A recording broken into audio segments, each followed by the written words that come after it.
You are now listening to the Team Heel Podcast. Describe what Marcellus Wallace looks like. What? Say what again? Say what again? I dare you. I double dare you, motherfucker. Say what one more goddamn time. What? Does he look like a bitch? It's still real to me, damn it!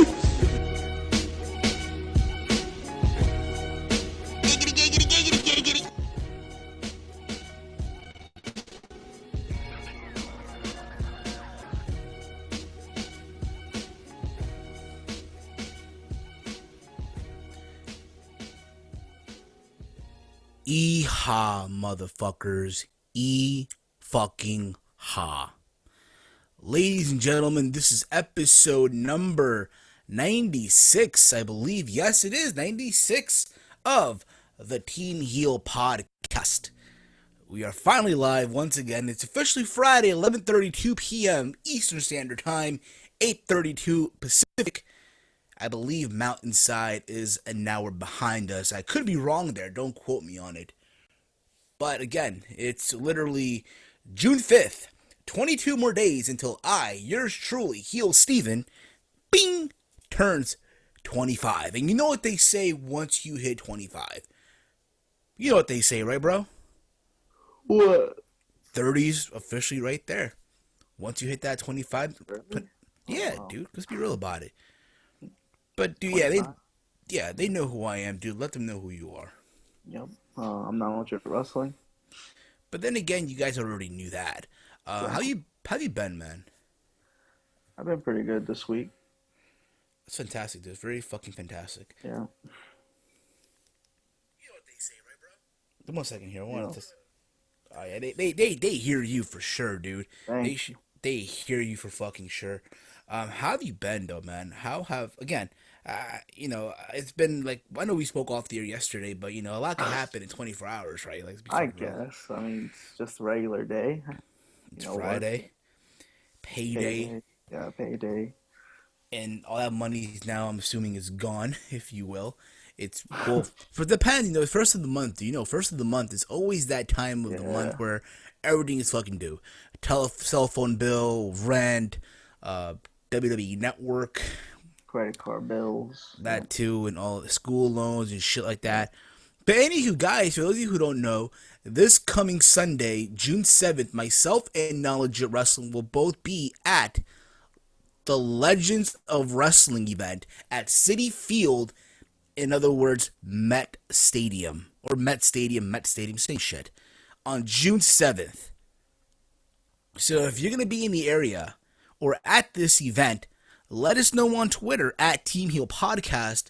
And if you want to meet up with us and all that fun hoopla that comes around with, attending these kind of shows, where you meet up with fans from all over the tri-state area, I'm assuming, right? Yeah. It gets that good interaction. And we're going to be part of the Q&A involving Ric Flair and Bret the Hitman Hart. Yeah. That definitely should be fun. That should be a fun event. That should be a fun Q&A, especially if you have a drunk Ric Flair. You gotta have Ric Flair drunk. You can't have this guy fucking sober. You know what I mean? Like, he has to be just fucking balls to the fucking wall. And hopefully as well we can meet some great legends as well. The Nasty Boys, Hacksaw Jim Duggan, Bill Goldberg, Scott Steiner, Ken Anderson, and numerous other wrestling legends or pro wrestlers, period. You know what I mean? Like, at the end of the day. Yeah. But again, we'll be there June 7th at 3 to 7 p.m. at Citi Field, Legends of Wrestling. If you haven't bought a ticket yet, what the fuck are you waiting for? Buy a ticket today. Go at, I think it's citifield.com or Mets.com, one of the two sites. I'm botching already, I know. Get yourself a ticket. Or I think they also have them at the door. So, guys, again, Sunday, June 7th, Citi Field, or in other words, Met Stadium. Be there. Don't miss out on a fun time. Now that you got that out of the way, there's been a lot of news that's come out this week, and apparently It has nothing to do with professional wrestling. Wow. And no, it has nothing to do with, Blatter, or Joseph Blatter. Did I say his name right? Huh? The president of FIFA stepping down. Yeah, so Bladder. It had nothing to do with any of that. It had nothing to do with none of that whatsoever. Hell, it had nothing to do with TNA or Ring of Honor. Had a lot to do with, one, Bruce Jenner, or there's some people out there that call it Caitlyn. Caitlyn, yeah. I mean, I'm sorry. Like, you know what? Apparently, as you all know, for those of you who don't know, Bruce Jenner, or formerly known as Bruce Jenner, went through a whole complete sex change. Mm-hmm. And apparently, photos were leaked out, or not really leaked out, but they were made official. She's gonna be the cover. She will be on the cover of Vanity Fair magazine, which is pretty much a chick magazine. Let's be honest here. Vanity Fair is a chick magazine. Yeah. Just like Women's Today or any other shitty women's magazine out there. And they did a cover interview about her, and it had a lot of people talking, a lot of people going apeshit, to the point where myself, I just got annoyed by this shit. Listen, for the record, I have nothing against homosexuals or transgenders. At the end of the day, we're all human beings. We're all equal, period. You know what I'm saying? We all bleed red, and we all take a shit sitting down. Whatever you decide to put inside you, that's your choice. End of the day. However, my issue is, and I'm sure it's your issue as well, this notion that apparently she has been labeled as a hero for what she's done. I guess. I can see why people label. I guess I could say her, since her name's Caitlyn now. Her that, because not a lot of transgender women, not a lot of famous transgender people, whatever, come out, public like that. So I guess it's big for the transgender community, but hero is that's not a term that's not the right term to use. Listen, I say, he's brave or she's brave, however you still want to refer to her as. It's a brave person, don't get me wrong. It's a brave individual. I give them, whatever you want, credit, whatever they do. But at the end of the day, I'm sorry, you're not a hero. I just hate that notion when someone comes out of the closet. Oh my God, they're a fucking hero. So put it this way. So if someone, I'm just giving an example here. If someone was a pedophile, right? Yeah. And they molest your kid. And I don't know where this person decided to go through a sex change, become a man or become a woman, whatever the fuck it may be. They're automatically labeled a hero? Yeah, nah. I mean, yeah, with Caitlyn, I was gonna say something. Fuck, I forgot. Oh yeah, she apparently is gonna win some award at the ESPYs, which is the ESPN, the sports Grammys, whatever you want to call it. She won it over some dude with a broken leg. I don't know what he did specifically, but they got a lot of heat for that. ESPN got a lot of heat for putting Caitlyn, giving her the award over this veteran with a broken leg. This is a shame. And again, even Akon this week, Akon apparently donated, I believe, $600 million, I believe, right? Yeah, I heard about that. He donated some amount of money, a good amount of money, to give solar panels in Africa. And this was not talked about in the news. Yet this whole Caitlyn, Bruce Jenner, propaganda debacle was talked about. Yeah, every news site you go to, Yahoo, especially Yahoo, you see like 2 or 3 front stories on Caitlyn Jenner. It's just ridiculous. Okay, it's her decision, whatever. But does this need to be so? You know why it's so popular? It's because another Kardashian story, pretty much. I agree with that. Another Kardashian story that, again, no one, I guess to an extent, no one really cares, or not that they don't care about it. It's more like, oh, really? Like, move on already. You know what I mean? Like, you have no idea how crazy my Facebook and Twitter blew up with tweets and statuses on my Facebook wall about this. Like, literally, I had to, like, fucking remove hella posts that were posted on this shit on my wall. That's how annoying it got. It really did. It got so fucking annoying, dude. You have no idea how annoying this shit got. Yeah, that's ridiculous. At the end of the day, listen, I have nothing against anyone that decides to go through sex changes or decide to come out the closet. You are who you are. Put it this way, I have family members who are openly gay. It is crazy because at one time, me and my relatives who are now openly gay, when we were kids, we used to play around, we used to do shit, we were kids, you know what I mean? And Right. to find out years later, hey, your preference is this, you have a significant other, what have you. Normally, I'd be kind of weird about it, but I'm not because, hey, I know these people, I grew up with these people, they're still my family no matter what. You know what I mean? Like, I'm still gonna love them no matter what, whatever they decide. But the notion that, okay, we're gonna label them here, even my family members who are openly gay say this is fucking sad. Yeah. They're being like this person, Caitlyn Jenner. Listen, I'm still calling him Bruce.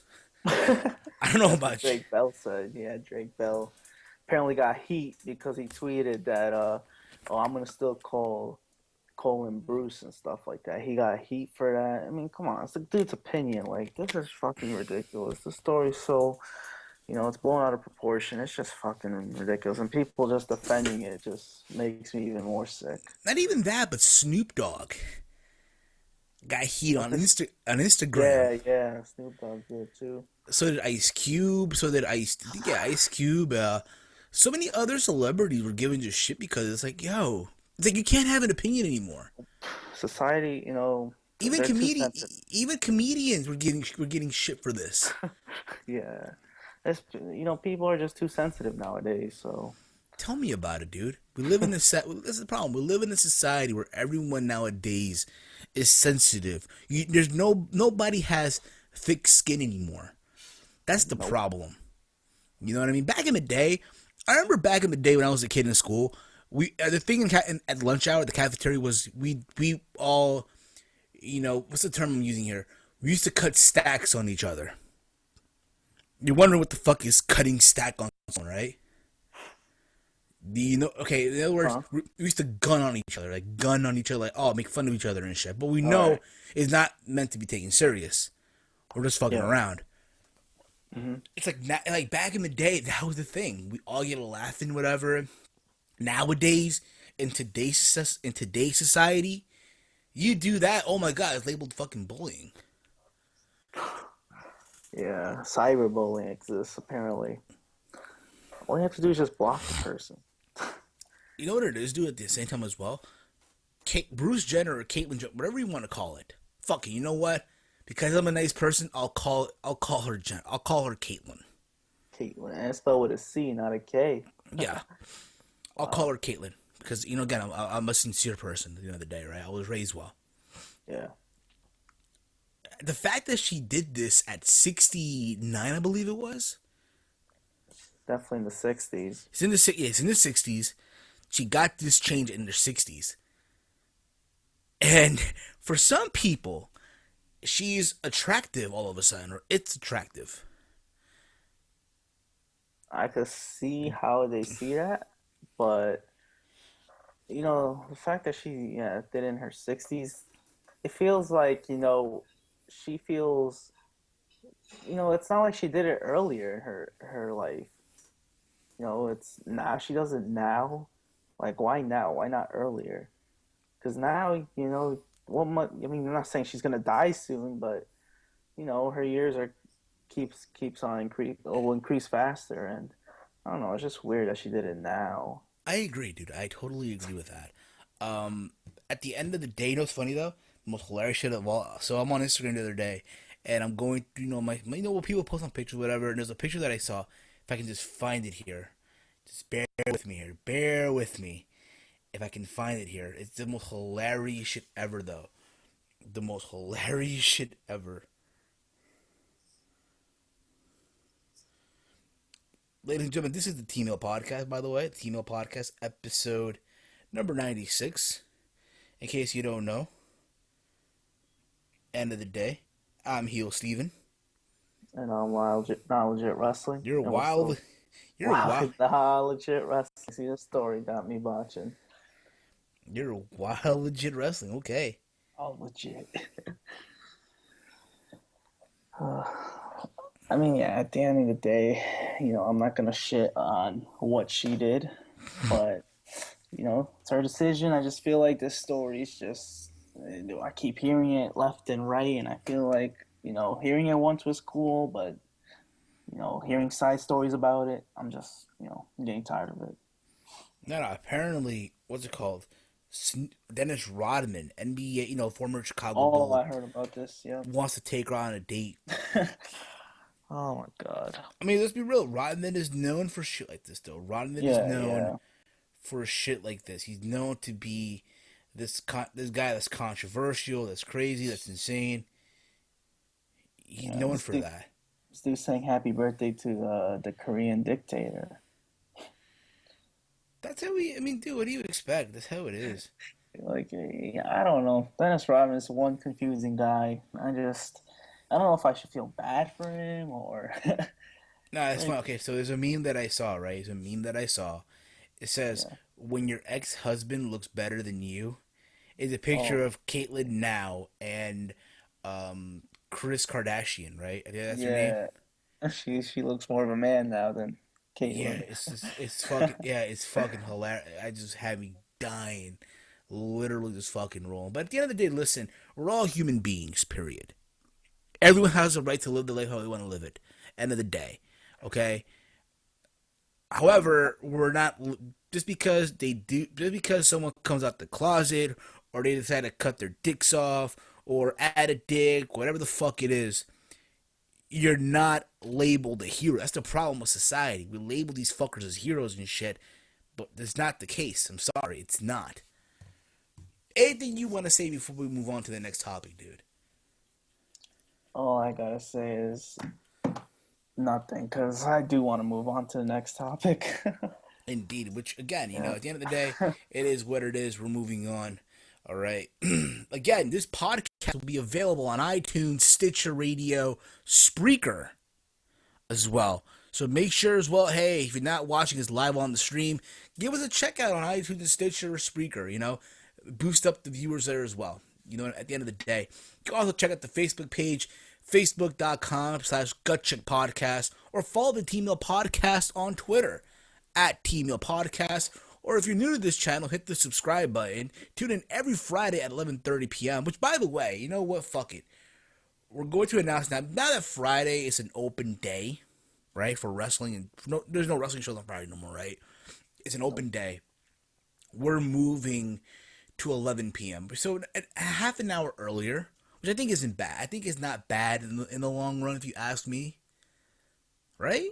Yeah, it's fine. I mean, there's nothing. Literally, there's nothing going on Friday nights anyway. Like, because with TNA, I guess it ended at 11, so TNA is on Wednesdays now. Yeah. So TEAMHEEL Podcast episode 97 next week will be on a Friday still. See, unlike we're not switching days here. We're just gonna be now at 11 p.m. That's the new time date. The new time start. Sorry. If Twitter is your thing, use the hashtag THP and tweet to @TEAMHEEL Podcast to interact throughout the show. It was announced this week that WWE with NXT are gonna have the live NXT special. I don't think it's more of a house show than anything. It's going to be live from Tokyo, Japan. July 4th, the next NXT special will be in Japan. Yeah, I heard it was going to be, on our time, it's going to be like 6:30 a.m. But in that time, it's like fucking afternoon. But honestly, here's my take on it. I'm happy because this is the kind of shit that the network should be used for. You know what I mean? Yeah. For example, they announced that the main event of this special is going to be Kevin Owens versus Finn Balor. Yeah, it doesn't get any bigger than that. In Japan. Yeah. This is the However, moment where Finn Balor probably wins the belt. most likely, yeah, I do believe that. I really think that's gonna happen. I really do feel that's gonna happen. I'll be honest though, a part of me, as happy as I am, I feel bad for one person, that being Hideo Itami. I don't know about you, but that's how I feel. Yeah, it's unfortunate he got injured in the worst time possible. Now he's out for a couple 6 to 8 months. It sucks.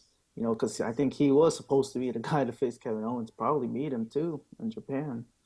So does suck. But I think Finn Balor's a good replacement though. I do agree. I do agree.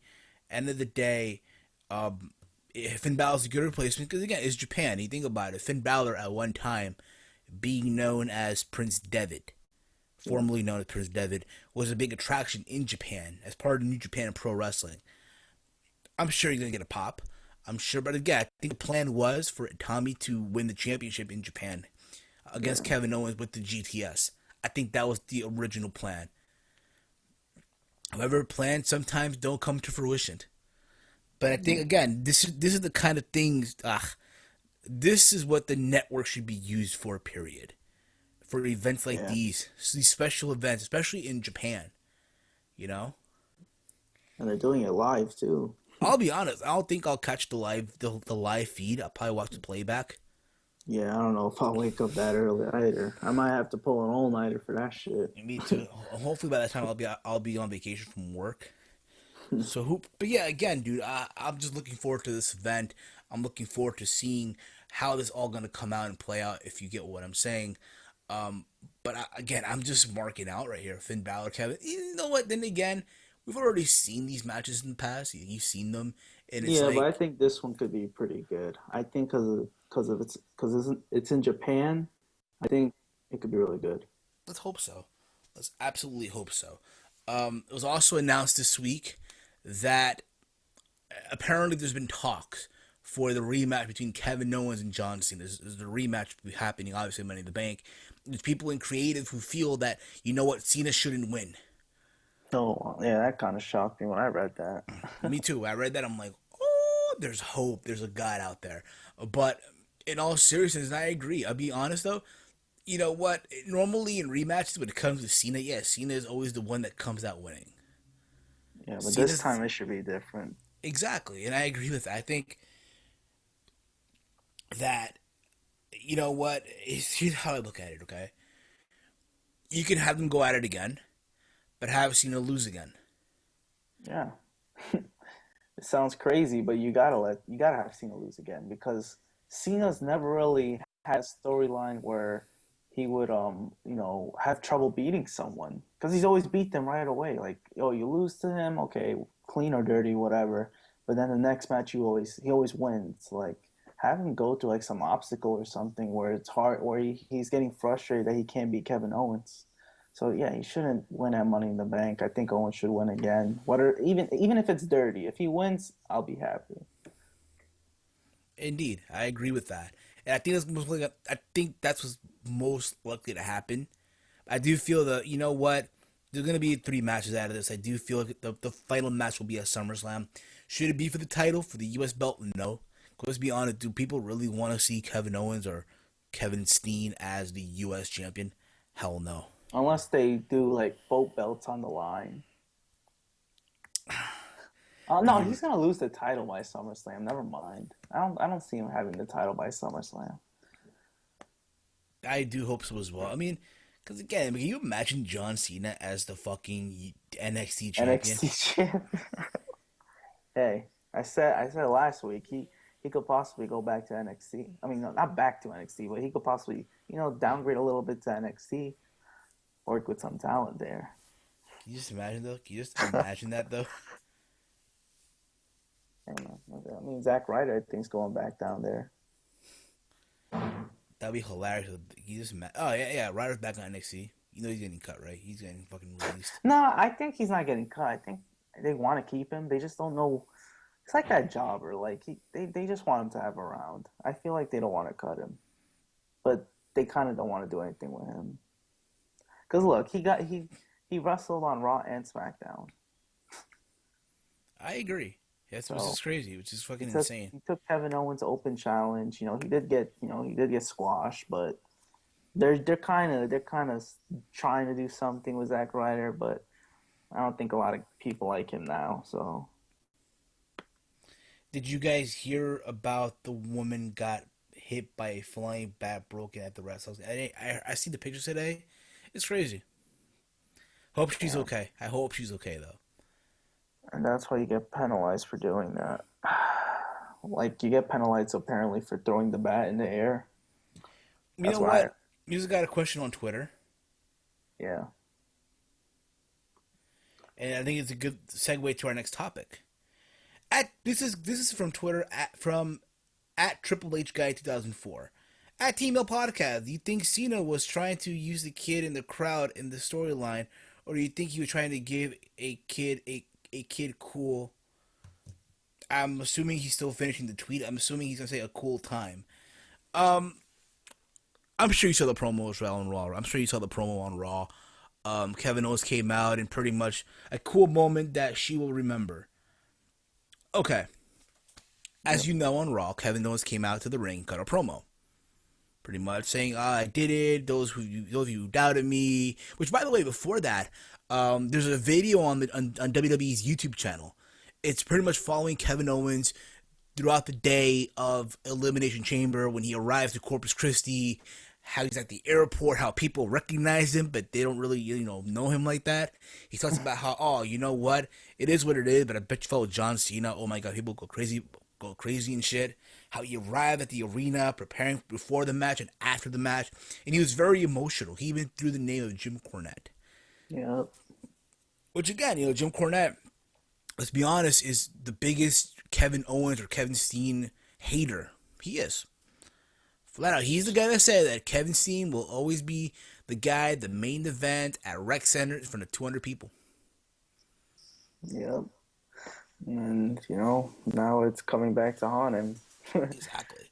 And again, if you guys haven't checked that video out, go check it out on the WWE YouTube channel. Yeah, it's pretty good. It's pretty good, yeah, absolutely. But then again, it led up to Raw where he pretty much said, he did it, and he shocked the world. And Cena comes out, and he pretty much says, it's usual Cena, hustle, loyalty, respect. The reason why he does what he does, doesn't give up, and he pointed at a little girl who I'm assuming is battling cancer. What type of cancer we don't know. Oh. But the little girl had a sign that says, I'm beating or I'm battling cancer. I think it's I'm beating cancer. And the girl's wearing, a Cena shirt, a Cena hat, whatever. And the crowd was clapping, was cheering for that. This was during the promo. And after Raw went off the air, there was a WWE, .com exclusive where Cena comes out, he finds the little girl in the crowd and brings her into the ring to pretty much, celebrate with her in the ring. You know what I mean?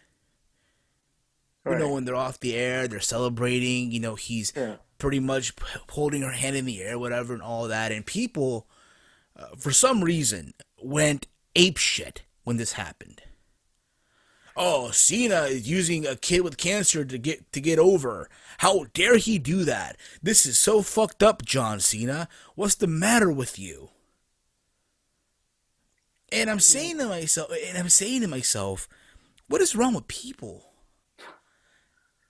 Do you feel that he used the little girl to get over with them? I mean, you can make the argument.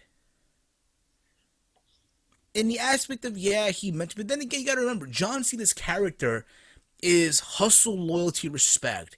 Never give up. Never give up against all odds. And it just so happened that, hey, there's a little girl who's battling cancer. And she's gonna kick cancer's ass no matter what happens. Never give up. Yeah, and that's pretty much what Cena fans are. Cena caters to these types of fans.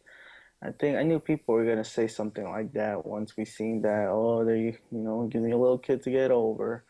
I mean, I guess you can say that, but I never seen it that way. Like, I feel like that's what Cena always does. I feel like it's just to build up the promo. I mean, it could come off a little, I don't know. I know some people were a little torn about it, but I didn't see it that way. You know, some people just don't like Cena, so they probably see it that way. But I feel like it was just to help the promo out. That's how I feel about it too. But at the end of the day, though, you know how I look at it too. Here's a Yeah, little girl having the time of her life that too. throughout this tough time that she's going through, and John Cena made her day. Yeah, And it comes to show you that, quite arguably, John Cena is, without a shadow of a doubt, the greatest babyface of our generation. He is. well, when it comes to catering fans, I feel like No. he's best at doing that. Here's the thing about it. You can shit on him. You can shit on him inside the ring. All 5 moves of doom. Bland promo, this and that. He politics, whatever. But outside the ring, I don't want to hear any fucker bitch on him. Give the fucker his respect. He deserves the respect of the people for what he does outside the ring. Yeah, he's probably the nicest, top guy out of all the guys. He doesn't get into trouble really. If he did, then it's nothing major. I never heard of anything major. This guy's clean. The dude does a lot of Make-A-Wish, charity stuff, and you never hear any, bad news about him. With other guys in the past, you've heard from Hogan, even Stone Cold. But with Cena, nothing much because he caters so much to the fans. He does. His job is, again, to make a little kid happy. And again, a lot of you want to see him go heel. I'm sorry, but that's not happening. I mean, they probably thought about it, but then they realized, he can't. Cena's pretty much gotta keep him as a face. I know his character is bland, but for now they're stuck with him being a face. But he could do some things, like right now he's feuding with Kevin Owens. I think he doesn't have to turn heel for that. I agree with that, dude. I really do. At the end of the day, though, guys, you gotta give the dude his fucking respect, yo. Yeah. Sure. And another thing I think gets me too. People say, "Oh, he politics too much." No shit, fuckers. When you're the top guy in the company, the top draw, of course you're gonna fucking politic. Let's be fucking real here, all of you. Who, if you were in Cena's shoes right now, you politic as well. Definitely. You think your favorite wrestler CM Punk didn't try to politic? He tried to politic, but didn't work. He tried to politic his way to the main event of WrestleMania 29. He even said it on Cabana's podcast. He said it himself. He tried to politic his way. Guess what? All the all-time greats politicked. Hogan politicked in his day. Stone Cold Steve Austin. Yeah. Shawn Michaels politicked. Triple H politicked. Definitely. Hell, even John Cena, The Rock, I guarantee you politicked at one time or another. I guarantee you he politicked at one time or another. I definitely know Randy Orton does that too. Randy Orton doesn't do it that much anymore, though. Not anymore. I see him putting people over now. I'm glad I see that. But before, he was not doing that. Exactly. He was beating people left and right. Kevin Nash politicked. Pretty much everyone in the business at one time or another politicked. And that's fine. Put it this way, Daniel Bryan could have been one of those guys to politic. He had the right to. He had the right to. He had the right, but I don't believe I feel like he did that. And I agree with you. I think what it is, we talked about this yesterday off the air, that the thing with Bryan, yes, Bryan is a good wrestler no matter what. End of the day. The only problem is that Daniel Bryan is so much of a yes man. Literally. Literally a yes man. This dude, he just whatever the company says to, whatever the company tells him what to do, he'll do it. Whether it's putting people over or you're going over this guy, he won't have a problem with it. Really. I agree. Like he'll be one of those guys where you can rely on putting people over. Exactly. And he won't have a problem. But again, Daniel Bryan could have been one of those guys to politic. He has the right to. He's, again, one of the guys that pay people go ape shit for as well. Yeah. And apparently he chose not to. Nope. At the end, It's kind of crazy because he still got a main event spot because of the fans, and he won, in the biggest stage of them all. He got his moment. End of the day. But again, at the end of the day, I just find it sad. People want to bitch on Cena. Like, yo, at the end of the day, he's doing his job. Yep. You know what I mean? I get it. You're not a fan of his. But guess what? I'm not the biggest Cena fan either. But I respect him. You know? Yeah, like I think people just don't like the character. Maybe they don't like the person too. I don't know why, but as a person, the dude is really, he's great. I have a It's 10-year-old. a little, I have a 10-year-old nephew. Yeah. Who's a big Cena fan. So I understand. I understand his position. You know what I mean? Yeah, that's their hero basically, John Cena. He's, as Kevin Owens said, he's Superman, Super Cena. Exactly. Anywho, let's move on to our next topic here. Raw this past Monday. Now, I'll be honest, I didn't watch all of Raw. I didn't watch it all because I came back from work late and I was tired as shit. All I remember seeing literally was Sheamus versus Orton and I went to sleep. Literally just watching it with the TV on, I fell asleep. This Raw wasn't really that good. I mean, it was the Roman Reigns got 3 matches and all, but Who? Roman Reigns, the cockfist. There you go, our guy, the cockfist. Yeah, a guy that you all should be proud of. Just saying. Yeah, but I feel like he shouldn't have wrestled 3 matches. Like, it was just, I don't know why they did that. Like, we were supposed to believe the bad news bearer would be Roman Reigns or Cockfist, whatever. He was supposed to beat him. No, this is the dude that lost to R-Truth the night before. And then he beats Bray Wyatt. I don't know what they're doing with Bray Wyatt, to be honest. And then he beat Mark Henry via disqualification. via count out. Via count out. The second match, and then he beats Bray Wyatt because of the authority. I don't know what they did, but yeah, that's a mess. I don't know why they did all that for Roman Reigns. Tell me about it, dude. I mean, to me, I guess that was the highlight of the show. If you really want to go there with, Well, I think the Cena and Owens thing was pretty good too. That too, yeah. I mean, again, dude, Cena and Owens is future feud of the WWE, the big money feud. It is, dude. I'm sorry, but that feud is the next feud in WWE. I respect Cena and not afraid to admit it. Unlike other crybabies trying to ruin things for the kids. Amen, Exodus Ranter. Amen. Just saying. Anywho, let's get into our next topic here. Because again, I didn't watch all of Raw. I didn't watch all of it. You know what I mean? But there was the Steve Austin podcast with Paul Heyman. Overall, I thought it was very good. You saw the podcast, right? I saw it. Yeah. They talked about a lot of things. How Paul Heyman's early days in the business, how people apparently don't sell DDTs that well anymore.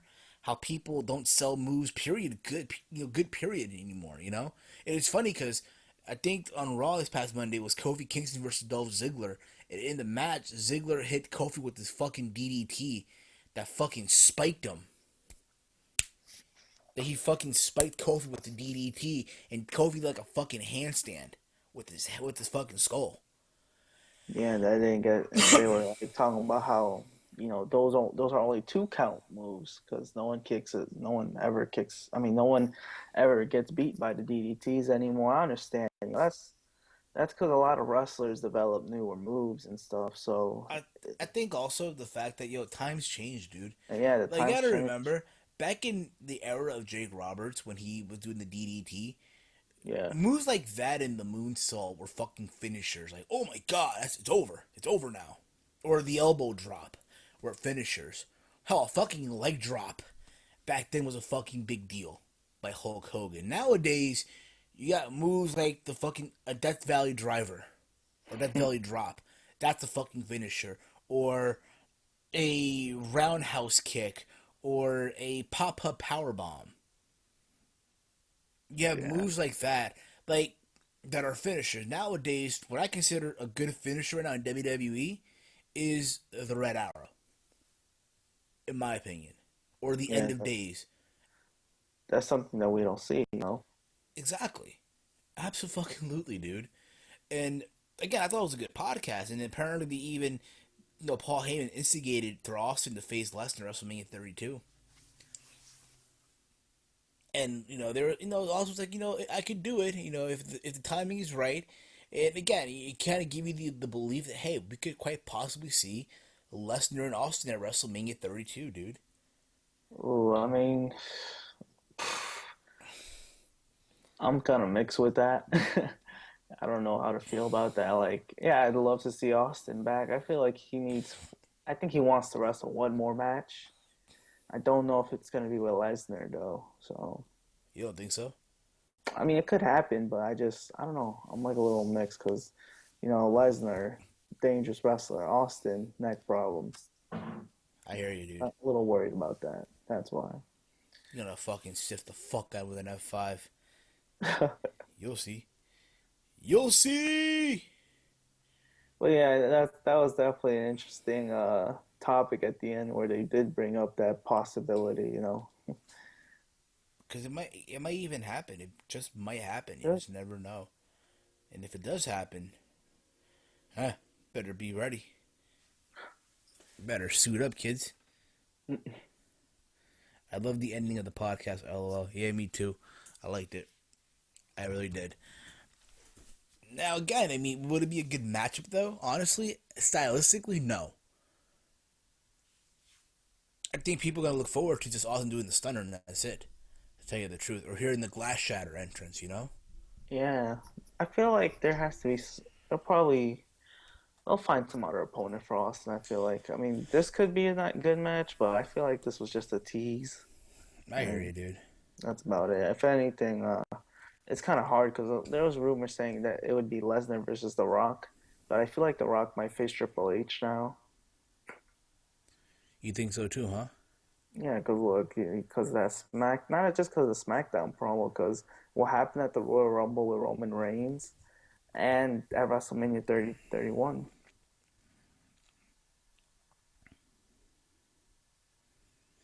At TEAMHEEL Podcast, I think Paul and Steve trolling the IWC, YWC at the end of the podcast. Match won't happen. Okay. That's also another possibility, really. I agree. It could quite possibly be as well. Quite possibly be as well. You know what I mean? But who knows? By the way, if you go to the Heel Steven store right now on Spreadshirt, you'll see the No Farm Animal t-shirt available in numerous sizes, numerous colors. Get yours today. Oh, the farm animal he said he's coming back, so. Oh, he's coming back. So, hey, listen, even better and a better timing as well. Better timing. Or if not, you can get the traditional Go Fund Yourself shirt. That's right. Tell people to go fund themselves. People want money nowadays. Tell them to go fund. Tell them, hey, go fund yourself. Or if not, ever have that one wrestling fan that just won't quit bitching and moaning? Tell them, hey, cry smart, cry. Available at the Heel Steven store on Spreadshirt. So buy yourself a shirt today. Why not, right? Spend your summer money the right way. Buying a t-shirt at the Heel Steven store. Yeah, even graduation money if you graduated. Well, if you're about to. Exactly. Anywho, Impact Wrestling this past Wednesday. Also, Ring of Honor this past Wednesday. There's also Lucha Underground this Wednesday and NXT this Wednesday. God damn. I'll be honest, dude. I only watched 2 shows. I actually watched all 4. That's you, dude. I gave all 4 a shot, and I'm not doing that again. On Wednesday? I'm not gonna watch all 4 on not Wednesday, on Thursday, because I don't got the only network I have is the WWE Network. So you don't have Destination America? No, it's a premium channel. I don't got the premium. I think what happened with my old cable, because I got this new cable provider now, so that one doesn't have Destination America. So yeah, everything's gonna probably be on demand. I mean, it's fine with me. They're tape shows anyway, so. I hear you. I'll be honest. People were calling it the Wednesday Night Wars. Okay, I personally call it the Wednesday night clusterfucks. That's what I It's want to the call it. Wednesday night. If you love wrestling, then yeah, then go ahead, watch it. It's like 5 hours But of wrestling. But there's no freaking war when you have a channel that pretty much only 60 million homes have. And then another channel that I never heard of in my life until, the promotion was, announced. And NXT, which you could see on demand. any day you want on the WWE Network, which is apparently also free in the month of June. Yeah. It's No, free. I think that's what they got to do. They got to have 3 months for new subscribers. It makes sense. Netflix does it. Hulu does it. You have to do that, excluding obviously SummerSlam and WrestleMania months. But I feel like they have to do that. God damn it! So pretty much it's gonna be free every month. Then. Gonna be free every month. It's smart, kind of. It's not free for obviously whoever did the trial. They're not gonna get another trial. No, all they can do, all they can do is deactivate their email account and then reapply again. I mean, if that works, that's a go loophole. ahead. That's a loophole right there, dude. You gotta use. I think you have to use numerous cards. Oh, I don't think you can use one card on this. Yeah. Hey, dude, listen, it's worth a try, dude. Worth the fucking try. I mean, you could try that. I'm still paying $9.99. Oh, me too. I'm still paying that $9.99. It's not bad, They're still doing. Even if it goes up to 20, I'd probably keep it. It's not. The prices are pretty cheap. I don't know why people are like, don't come on, subscribe to the network. You don't have to stream anymore. Yeah, it's all good. Now what I'm gonna do is review TNA. Then again, we'll both review TNA. Impact Wrestling for, I believe it was 6/3. Yeah, June 3rd, obviously. I thought overall Impact was a very good show. Good and solid. It was actually pretty enjoyable to watch. Exactly. And this thing we'll always say about TNA, their shows are good to watch. The match-wise, yeah, they're good to great. But some of the storyline I scratch my head to, which we're going to get into as well. Yeah. So the show kicked off with EC3 with his quintet. But if you don't know what a quintet is, a group of male singers pretty much. Yep. Male beatboxers.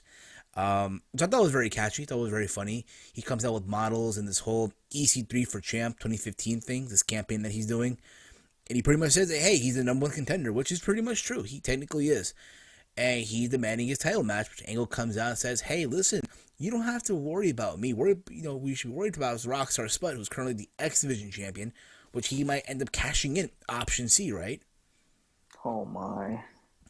And he's like, oh, EC3's like, you know what? It's okay. I have an offer for him that he cannot refuse at the end of the night. And then we had our first match of the night. Yet Eric Young versus Bobby Lashley. Woohoo! Overall, I thought it was a good match for what it was, but at the same time, it's like we've seen it so many times already. Yeah, you know what I mean? Better matches. Like, I get the whole thing. Yeah, Bobby Lashley's the guy that took Eric Young's title. Eric Young was a face. Now he's a heel. But this way, you watch one of these matches, you've seen them all already, pretty much. Okay. Yeah.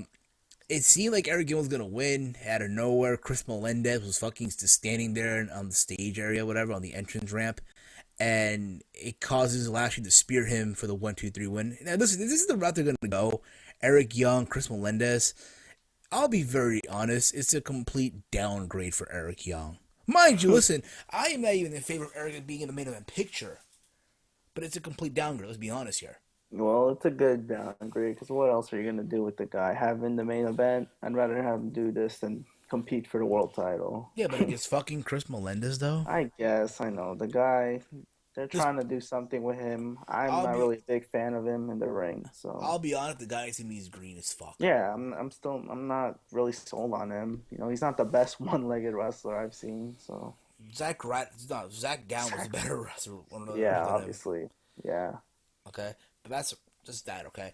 After this, I believe we had, if I'm not mistaken here, and again, I don't want to botch or anything like that, we had Brooke Tessmacher versus Jade from the Dollhouse. This was a very intriguing match. It didn't go too long. For what it was very entertaining. There's a moment in the match where Marty Bell tried to interfere, grab Brooke.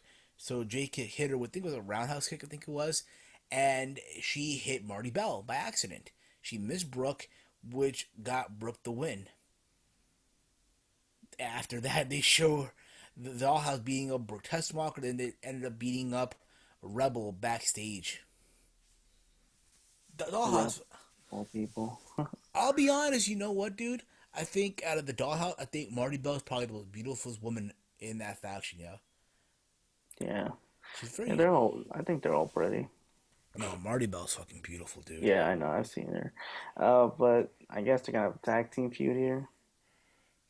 Really? With fucking Wait, Rebel? Rebel and Brooke as a team. Didn't Rebel botch a couple months? Didn't she, like, Yeah, botch? Rebel's not that good in the ring. She got a nice ass, though. Yeah, she does. After this, I believe it was the Dirty Heels versus the Wolf, the match, the best of three series. Before the match even happened, there was a backstage promo where the Dirty Heels, Aries and Rude, Aries was telling Rude, "Hey, listen, we gotta be the old us again.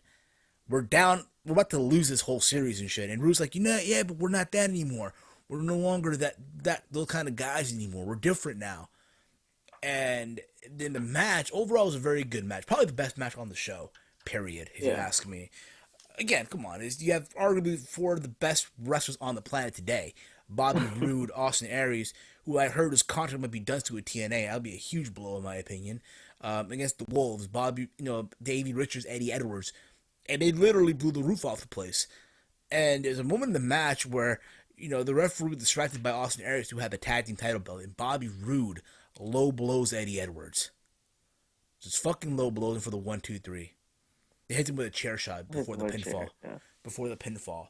So at the end of the day, you see them outside the ring. Bobby Roode had this smirk on his face. Like, like he got his groove back. He definitely got his groove back.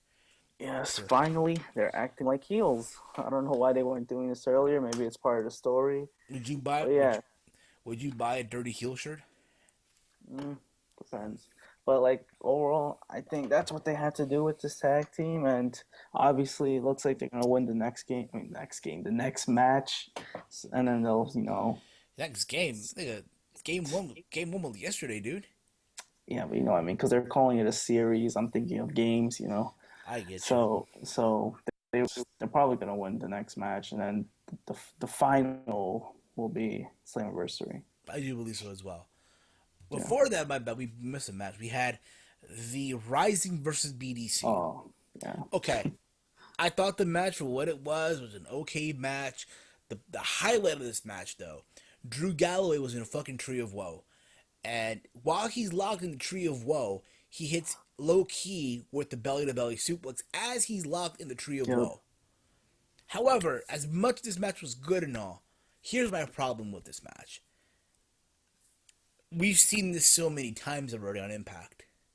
Yeah, I don't get what they're trying to do. Why are they giving these types of matches away? Shouldn't this be like a pay-per-view match? I agree. To me, you know what I would have done, honestly? Let it be, I don't know, Drew Galloway versus, I don't know, Kenny King, or Eli Drake versus MVP, or, fucking Zika or Fika, what the fuck is this dude's name? Mika, there you go, Mika. Kind of get the idea. Versus Micah, there you go. Versus fucking I don't know, Low-Key or Kenny King or some shit like that. Because again, to me, Rising versus BDC should be on a pay-per-view or on a special occasion. When you have these faction versus faction matches on a weekly episode show and you have them consistently, it's no longer a big deal. You know what I mean? Like, it just becomes like a whatever match now. Yeah, I mean, I just don't get what they're doing with these two teams. It's just weird. And again, TNA's thing. It's always faction versus faction. Yeah. That's their big boner. Let's be honest here. Yeah. After this, we had the title match and all that. We had this one segment that had a lot of people talking on the internet. Mickie James and James Storm. So apparently, Mickie James was in Nashville, trying to meet up with this record company to get a new deal, whatever, for a record. Because Mickie James, the country western singer, and she's trying to get a record deal. And as she goes to this building in Nashville, she meets up with James Storm, who's there as well. And what do you know? James Storm pretty much tells her how he feels about Mickie James, how he could give her anything. He could give her the world, not just to her, but to her son. How Magnus is not the man for Mickie James, not the provider that he should be. And he's like, I'm willing to give you guys everything you want. All he wants from Mickie James and from her son is for them to join the revolution. And Mickie James pretty much shut that down. Let's be honest. If you're any guy out there, you probably feel bummed out about it if a girl turned you down, right? Let's be honest about it. Yep. And she's like, oh, I just see you as a friend, which again, no guy wants to hear from a girl they care for, they like. Okay, but that was that. I mean, that was just that, and they show this thing where they're walking to the train station, whatever, just so Mickie can get her train. And out of nowhere, a phone rings, whatever, and James Storm shoves Mickie James into a train tracks. And you hear a train coming, or it's the sound of a train, whatever the fuck it is. And he calls Magnus from Mickie James' phone, tells her that Mickie James will be coming home for dinner tonight as he walks away. So pretty much on Impact, they murdered Mickie James. Which then apparently TNA went on record saying, "Oh no, Mickie suffers a couple. She suffered a couple of injuries. She's not really dead. What have you?" Fuck? That seemed like a yeah, it just seemed like a way to kill her off. What the hell? Exactly. Because like he pushed her off the train track. So what's she gonna do? Like she's obviously gonna be dead after a train coming by. I don't know. Listen, I get it. I'll be honest, I dig the storyline. I dig it. Yeah. I just didn't dig this angle or this segment. And no, the thing about it, when I did my video review in the show, I thought it was cool. But then looking back at it now, I'm like, pretty dark. It's something like Lucha Underground would do. Which they did. They did. Not the train part, but they did something similar. So, but it seems right for those types of shows because Lucha Underground's pretty much kind of like a wrestling with a soap opera, literally Spanish soap opera in it. With TNA, like you don't expect stuff like that. Yep, I agree with that. Kind of weird. And then you had Madison Rain in the ring. She cuts a promo saying she's been literally back in the locker room, watching everything go down with the Dollhouse, Gail Kim, Taryn Terrell, and she's not going to stand for it anymore, and she calls out Velvet Sky. Because Velvet's somewhere in the arena, right? And Velvet comes out, and literally Madison gets in her face, and then Velvet just takes her to fucking town. Hits her with a stunner. I mean, that's not the best stunner in the world, but hey, it was cute, though. Yeah, it's okay. I agree with it. And then after this, you had Angelina Love come out, and she's pretty much irate. She's furious, with her own security with her own security team, and they pretty much have Velvet Sky get arrested out of the building, right? And apparently, when this happened, Angelina Love struck Velvet Sky. So as they're taking her out of the building, Angelina's all happy, celebrating. Out comes another pair of security guards. And they pretty much say that, hey, you're under arrest because you hit a fan. That fan being Velvet Sky. You know where they got this from. This is completely a la WWE, Brie Bella, Stephanie McMahon. Yep. Which leads me to the question, why the fuck are they feuding? Is beyond me. It's because they're the beautiful people. They think that they're still relevant when people really don't want to see them anymore. I mean, as a team, probably we don't want to. I didn't want to see them anymore. I guess the feud is okay, but because they want something for these knockouts to do. It's okay with me. I mean, I'm not gonna bitch about it too much, but yeah, hopefully this isn't gonna be a long-term feud. Better hope it's not a long-term feud, 'cause I don't want to see But this I shit. really don't want to see it. Like, I don't. I'm tired of beautiful people. I Me really too. am. Me too. Don't get me wrong, they're beautiful women. Just I don't want to see them feud no more. Yeah. Doesn't matter who you bring in. Doesn't matter. After this, we got the decision of Rockstar Spud. He's confused whether he's gonna cash in or not. Out comes Kurt Angle, says, you know what? If you cash in, I'm not gonna lose to you. There's no way in hell. Out comes EC3, which, by the way, to me is literally the savior of TNA. If you ask me, to quote one of my good friends, American Alucard, the extreme American icon. EC, which he is, the extreme American icon. And he comes out, he says, Spud, we've been through a lot, and I give you this, I propose this. You come back as the chief of staff if you give up your option C. And Spud said, you know what? He would love to be, once again, the chief of staff for Madam Dixie Carter, and how he loved that job, how he always looked out for Ethan Carter III, viewed him as a friend, but after all the shit he put him through, he's not going to put up with it anymore, so he's going to cash in option C. So next week at Destination X, Rockstar Spud is cashing in option C to face Kurt Angle for the TNA World title. God. Wow. Rockstar Spud in a World Heavyweight title match. Only in TNA. I mean, it's option C, though, dude. I mean, come on. It's option C. I know, but damn, man. Like, Kenny King could have used... Kenny King could have been a nice option, to be honest. And when this happened, EC3 hits Spud. There's a brawl. Angle makes the main event. Yeah, the world champion can make a main event. Very interesting. I like that. It's going to be EC3 and Tyrus versus Rockstar Spud and Kurt Angle in the main event of tonight's Impact. Which that was the main event. Overall, it was a very intriguing match. Didn't go too long. Pretty much in a nutshell, Rockstar Spud pinned Tyrus after Angle hit Tyrus with the Angle Slam. And then out of nowhere, out comes Austin Aries with his Feast of Fire briefcase, saying that, you know what? At Destination X, I will still be in the main event because I'm going to cash in this briefcase on the winner. So there you go. As you all know, hey, Austin Aries' contract with TNA expired the day after Slammiversary. Yeah, so they're pretty much giving you a sign. I don't think it's a sign. I'm not saying that he's leaving, but they're going to cash it in just in case. I'll be honest. I'll be very honest. I do not want to see him leave TNA. Yeah, it's going to be tough if he does leave TNA. But if to my understanding, people say, "Oh, he can go back to Ring of Honor."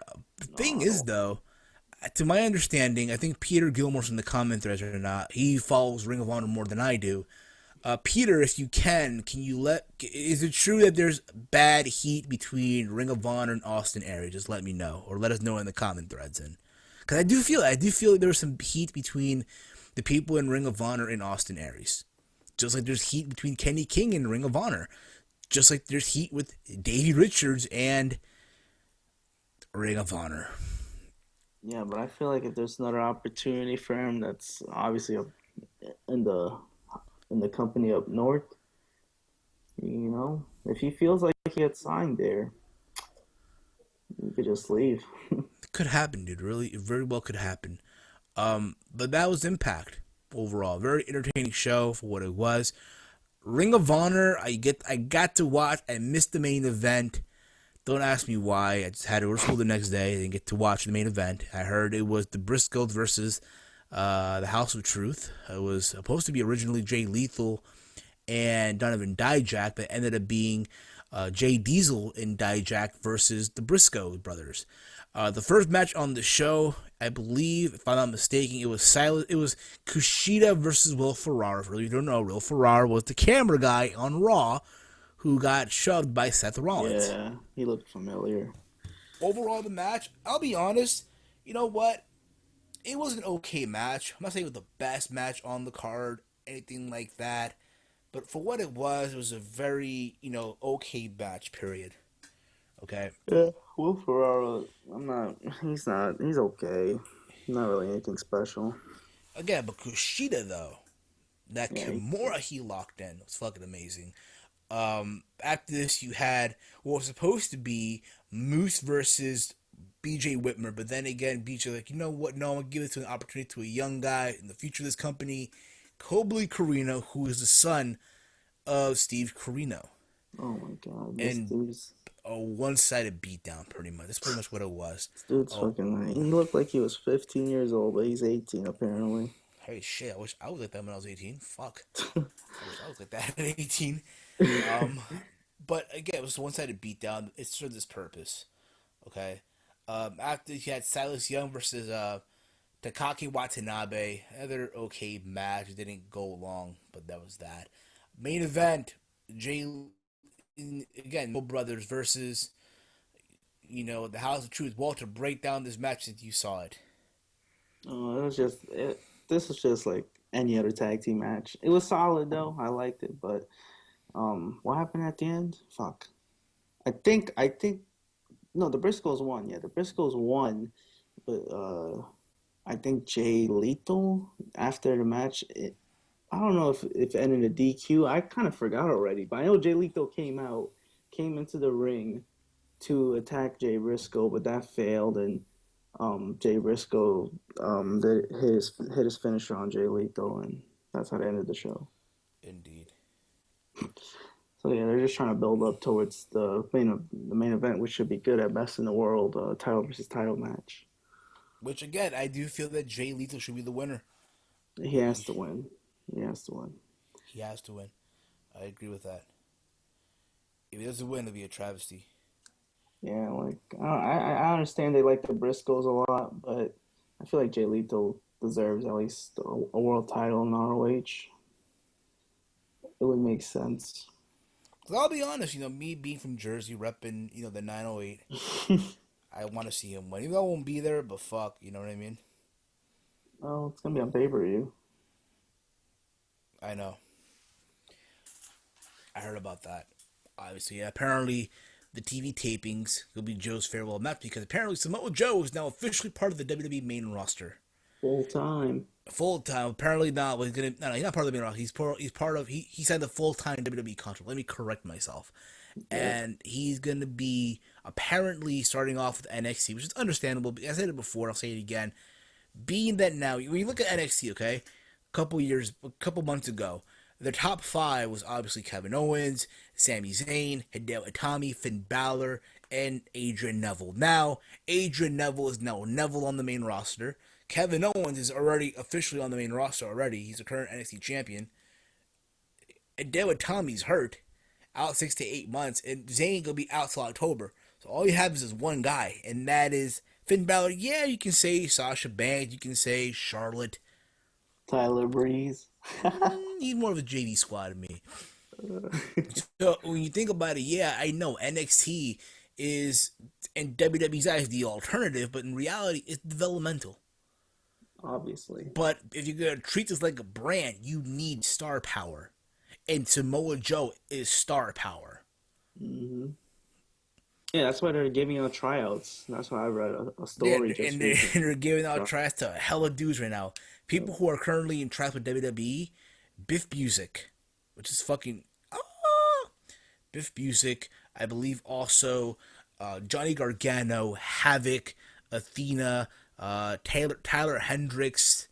Let me see here. Let me look at the list of the guys that are currently at the WWE tryout. Bear with me here, Walter. Bear with me here, dude. Okay. Number 2. Wasn't it like Chuck Taylor? Chuck Taylor, I think. Yeah, Chuck Taylor. Tommaso Ciampa. Yeah. Oh, yeah. They definitely should sign him. Indeed. Absolutely. But at the end of the day, though, it's crazy, though. It's crazy how this is pretty much happening. Listen, they're all of them not getting signed. Let's put it that way. Okay. However, if it does happen, though, can you imagine? Yeah, they could use a couple of talent there, to be honest. You just said, the people are moving on to the main roster. Some are injured, so we need some newer talent now. And factor in as well that apparently WWE is also interested in AJ Styles. That too. Because they know, like, they're, guys are moving up, and some, Tommy and Zayn are injured. So And listen, AJ said, granted, Ring of Honor and New Japan are now his home. Even yeah. TNA offered AJ Styles a contract to Oh my return. God. And this contract featured 2 matches, one at Slammiversary and Bound for Glory, and a spot in the TNA Hall of Fame. And he turned that down. Wow. He said Ring of Honor and New Japan are his new homes. But he would be open to signing with WWE if the That's the timing was crazy right. part about it. And again, listen, I've always liked AJ Styles. I think, put it this way, right? For a lot of people who shit on TNA, could be real, there's a lot of people who do. Yep. They'll shit on TNA, but they were always fans of AJ Styles. Of course. When Yep. you think of TNA, let's put it this way, right? If TNA were to go down tomorrow, hypothetically speaking, of course, when you think back on TNA, what do you think of? AJ Styles, right? Yeah, he was basically the face of TNA for a long He time. was the John Cena of that company.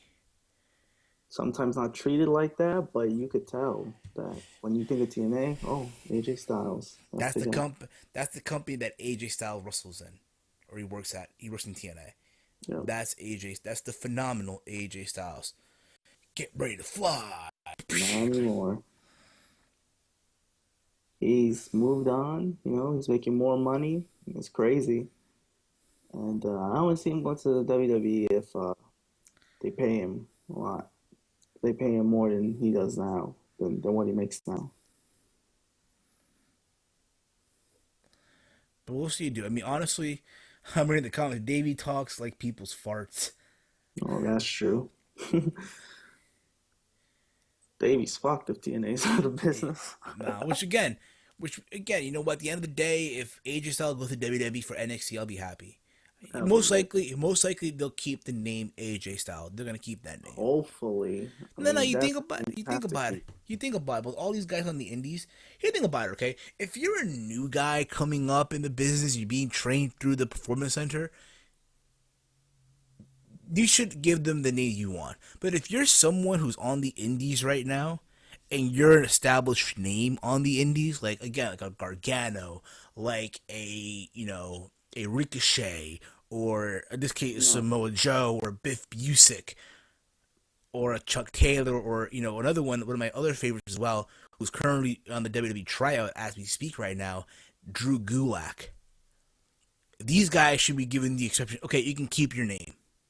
I don't see that happening to any of those guys. Obviously, Samoa Joe it happened. The No, only guy I no, see them no, no, keeping the no. name No, is there's at least one or two of them. Like at least let Gargano keep I, his name. Let I Gargano don't know keep his about name. that. I mean, the reason Samoa Joe kept his name is because of that TNA branding, and same thing. And if AJ Styles signs, that'll probably be the reason why too.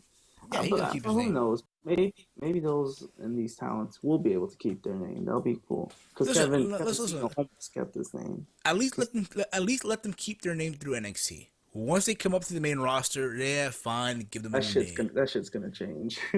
Yeah, exactly. Let them keep their name through NXT though. That's the idea that I'm throwing out. Yep.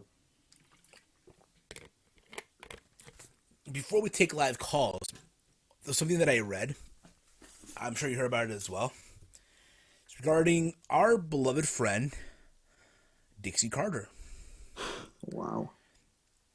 Apparently, there's been talks of Dixie Carter having her own reality TV show. Oh boy. According to the Wrestling Observer, Dixie Carter is filming a reality show pilot based on her experience as a woman in the male-dominated pro wrestling industry. It's possible that even if Destination America cancels TNA, the reality she would give the promotion a reason to keep going. Some of the footage shot in the pilot episode includes Carter addressing cancellation rumors and the introduction of Billy Corgan as a member of the creative team. There is a plot. There's a lot of exciting stuff going on backstage that hasn't translated into ratings so far. But that's been the story of TNA throughout its lifespan. So much potential, with so little result. Wrestling and reality TV have a lot in common, as they both try to generate the illusion that scripted happenings are spontaneous. WWE is jumping back into reality TV biz with yet another incarnation of Tough Enough. Reality producers know the drama outside the ropes is often far more appealing than the action inside the ring. Pretty much, again, the story of this reality show is pretty much a story of Dixie Carter, a woman who is pretty much on the destiny, who pretty much is running a promotion in wrestling. It's a woman doing it in a man-dominated field. So this is so this is their answer, pretty much. And again, hypothetically speaking, hypothetically speaking,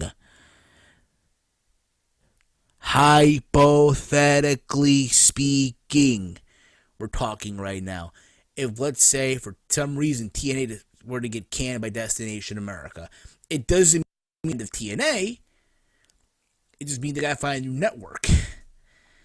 Now, is this the answer to TNA? Fuck no, it's not. It's bad enough, listen, that we got Total Divas and dudes watch that. Let's be honest here, okay? Apparently, I'm reading again the first paragraph. Dixie Carter is filming a reality pilot based on her experiences as a woman in the male-dominated pro wrestling industry.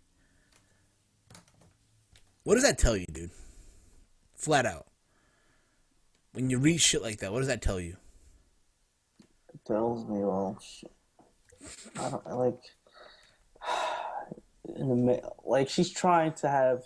She wants sympathy, I think. That's what she wants. But she's trying to say, oh, I'm doing something that a lot of people didn't expect someone to do, because remember, it's a male-dominant business and a female's in it, but that doesn't mean you're doing that doesn't mean you're doing a good job at it. You're not. Here's the thing about Dixie Carter, okay? I don't hate the woman. I'm sure she's a nice, classy woman, all you want. But let's keep it 100, people. Dixie Carter will go down in history as the worst promoter in professional wrestling of this generation. She will. Yeah. Of this generation, she will go down as the worst promoter. And listen, if people think I'm a Dixie Carter hater, people think that about me. Oh, you're just a Dixie Carter blind hater. No, I'm not. I'm a realist. Listen, 13 years, people. 13 years has given me enough, reasons to give this answer. Let me ask anyone a question here. People who are watching this stream right now, the TNA diehards, what mark, let's say tomorrow, hypothetically speaking, again, the key word, hypothetically speaking, hypothetically, if TNA tomorrow were to shut down its doors, what mark has Dixie Carter left on the wrestling business? I'll wait. She is a female working in a male-dominant business. No, okay, I'll give you some examples, okay? Paul Heyman. People say Heyman is shit, he didn't pay people on time, whatever you want, fine. However, the guy left a mark on the business. He pretty much brought extreme hardcore wrestling to mainstream.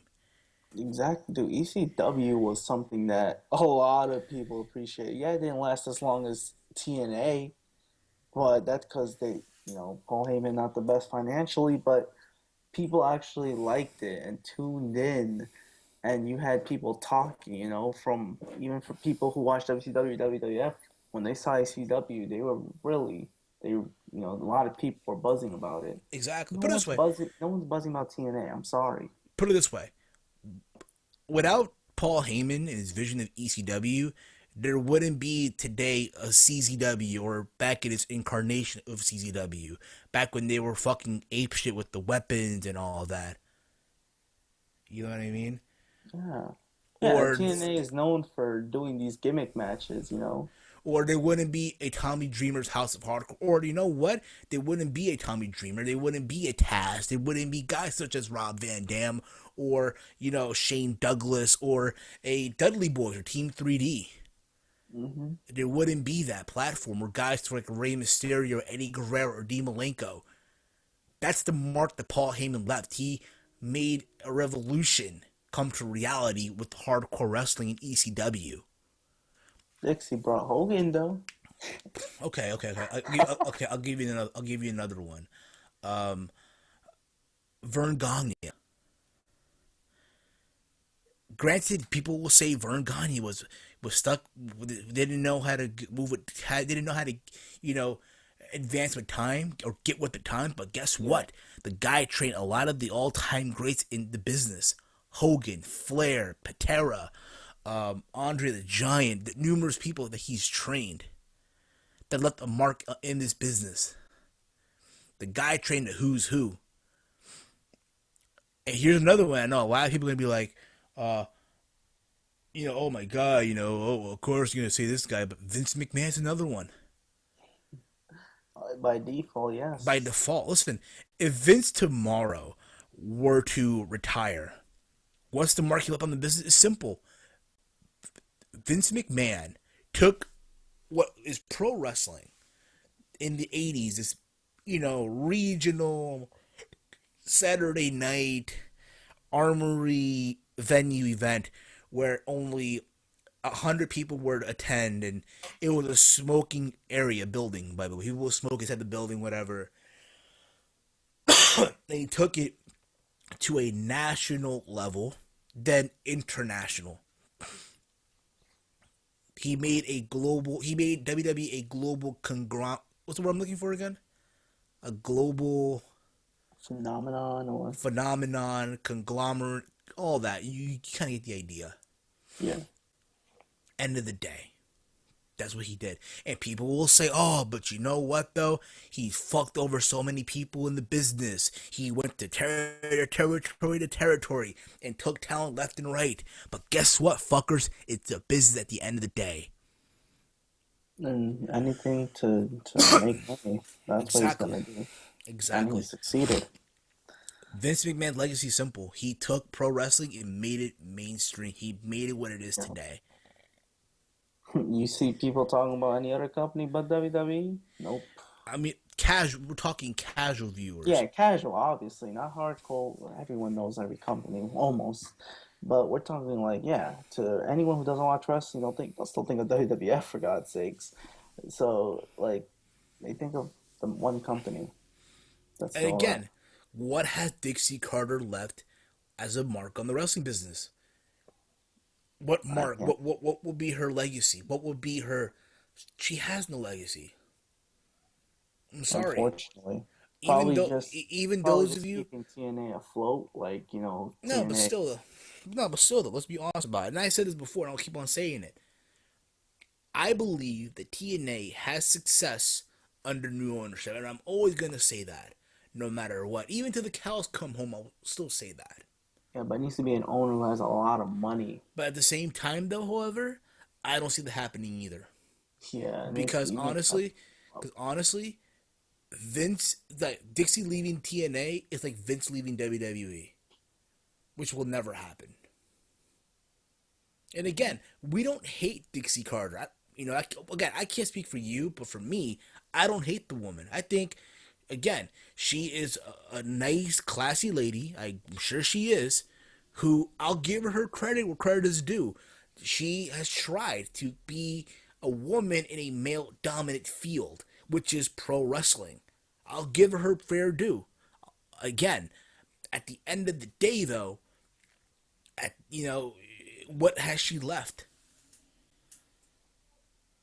I can't think of anything really. A lot of people just criticize her, and she deserves some of it. There's some that defend her. Here's the thing about it, though. Not everything's her fault, and I do agree with that. But at the end of the day, it falls on her. But yeah, she is the owner. She's the president. Everything will fall on the president, whether in any type of company.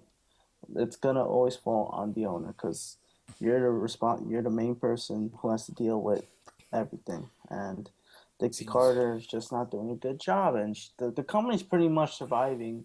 I don't want to say off her parents' money, but it is her parents' money. It's surviving off her parents' money, Panda Yes. Energy. Energy has a lot of money, and And with that money, apparently they're also still late on pay on certain talents, certain people that work yeah, behind it's the scenes. crazy. And yet I mean, they're they're all, billionaires, shit. They're billionaires and shit. Listen, we're not bashing TNA. We're being realist here. It's called being a realist. Again, Impact Wrestling, I don't want to see it go under. I don't. no. You know what I'm saying? I think it was Spaz Phoenix who posted a thing on my fucking Facebook, which I think is stupid as shit. Spaz, if you're watching, I'm sorry, but yo, dude, I'm sorry, but this concept of yours is fucking stupid. You What? know, he wrote here pretty much. This is pretty much what he posted on my wall. Is fan interaction. How should WWE handle the imminent death of TNA Impact Wrestling? They don't care about TNA. They don't care about TNA. They don't. If it goes under, so what? Will they get their library? I don't know about maybe. Who knows? But they don't. They're not worried about TNA. They're not. They have to worry about what they're doing right now. Not worry about anything else and just scouting talent. That's what they're doing. They're not worried. Oh, TNA. TNA was never nothing to them, pretty much. I know some people don't like hearing that, but that's true. I agree. Period. At the end of the day, you know, TNA for what it is, you know, it's one of those things where again they have good wrestling. Fuck, this episode of Impact was better than Raw. Mind you, I didn't even watch all of Raw. Because for me, it's hard to sit there for 3 hours to watch Raw. I'm sorry, it is. Okay? Yeah, it's easier to watch TNA. It is, It absolutely. is. I'll give them that, but And I'm going to say this right now. At the end of the day, I'm looking forward to Slammiversary. I'm looking forward to it. hopefully it's a good show. I mean, they got 2 pay-per-views a year now. You cannot have a bad pay-per-view at all. You really can't. Fuck no, you can't, though. You can't. Especially if it's priced at like $50, $45. Oh, for the love of God, please no. Can you imagine, dude, if it is? It is. I mean, TNA pay-per-views are not worth under $40. Last time I checked the TNA pay-per-view, that shit was like $50. Bound for Glory, last pay-per-view, $50, and this was the taped one. God damn, dude. $50 for TNA. Sorry, not gonna get that. Oh, obviously I'm gonna find other ways to watch it, but Oh no, don't let Curbside Hero find out now. Oh my God, he will go apeshit.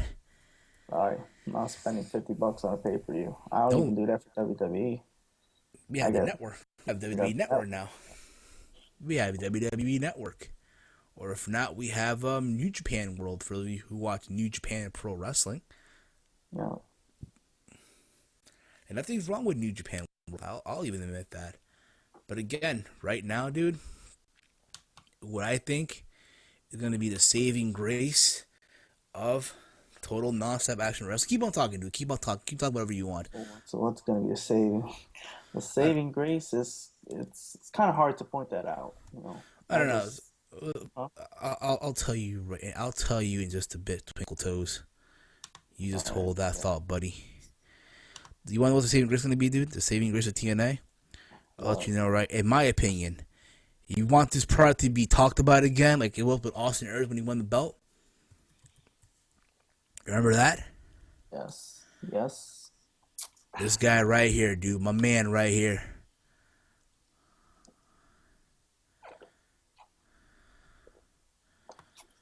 See that pic right there, dude? I don't because it's on delay. So. Okay, I'll get a better one. I'll get a better picture. What do you mean? I'll get a better picture than this. All right.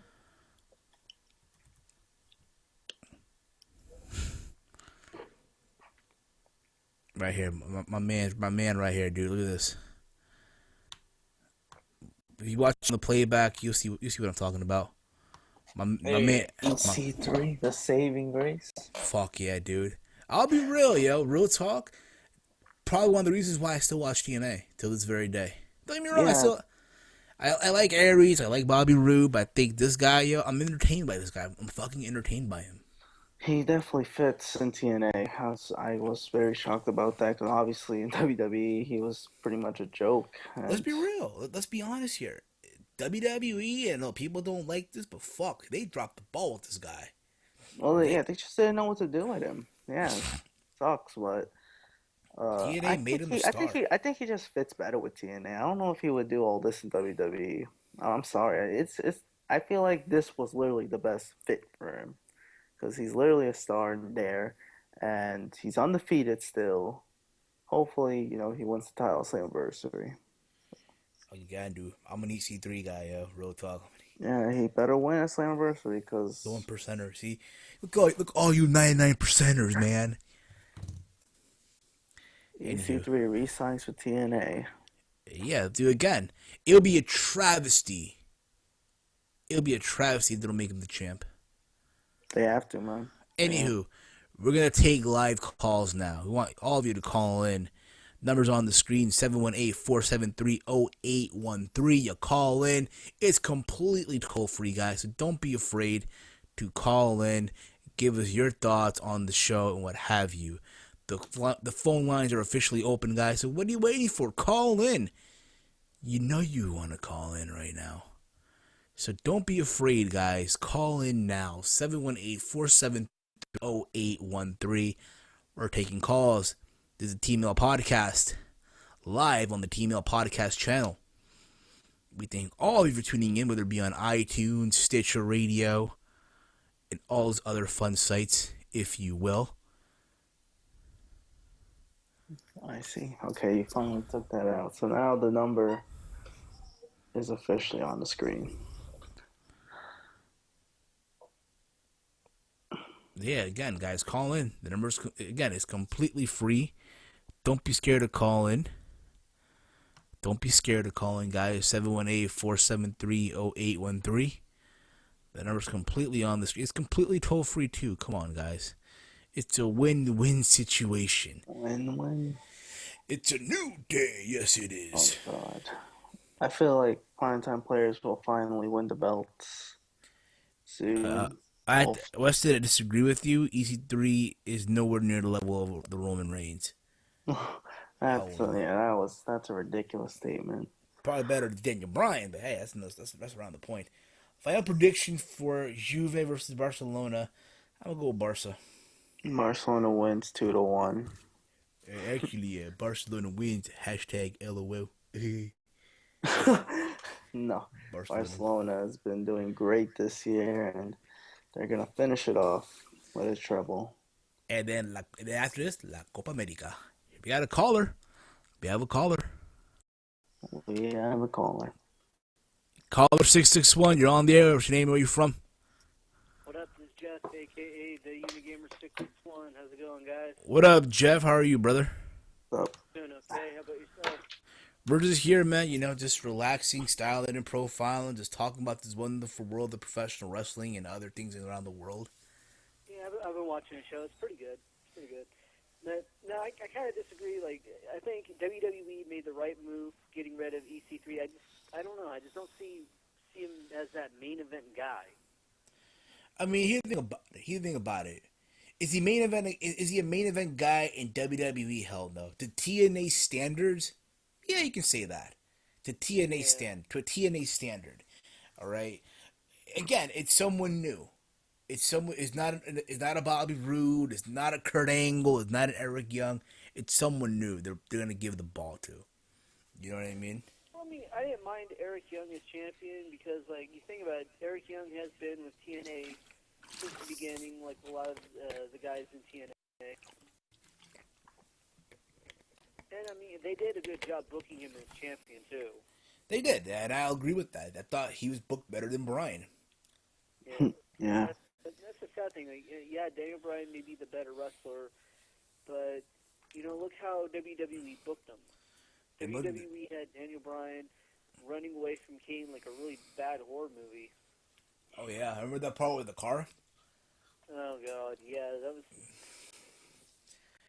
Yeah. Fucking WWE sometimes. Oh, hell yeah. I hear that, dude. Yeah, like I said, it's a pretty good show. I was reading some of the comments, too. Someone asked, what did you guys think of, was it Rob Black and XPW? And I'm not familiar with it, dude. I'm sorry. Well, I'm from the California area. That's actually where it originated from, was here in California. And XPW was basically a poor man's ECW. Okay. And I actually refer to Rob Black as a poor man's Paul Heyman. But, Got you. yeah, it's a bit more of a glorified backyard wrestling fed more than anything else. Like I said, I know this for a fact because, like I said, I'm from the California area. I've been to the shows. I hear you, dude. More than a few occasions. But it was a fun time at that time, though. I mean, I think the reason why it got over the way it did was because it was at the right place at the right time, because it started during the Attitude Era, during wrestling's boom period. Exactly. There you go. I hear you on that. Yeah, during wrestling's boom period, it pretty much opened doors for everyone to start their own wrestling company. I hear you, dude. I agree with that too. I really do agree. But we're talking about also, we asked people, what mark will Dixie Carter leave on the wrestling business? If hypothetically speaking, again, I'll say it, hypothetically. Yeah. I don't want people to think, oh, you guys are wishing it. No. Again, hypothetically. I honestly cannot think of what kind of mark she would have left on this business. I mean, she introduced us actually introduced a lot of wrestling fans to people like AJ Styles and Samoa Joe, but I think they probably would have been big on their own at some point, because I mean they did have a huge fan base with the internet followings and stuff like that. But I mean, I can't really think of what mark she would leave on this business, if any. I hear you, dude. I feel you on that.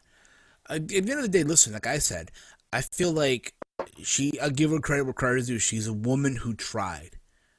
I'll give her that.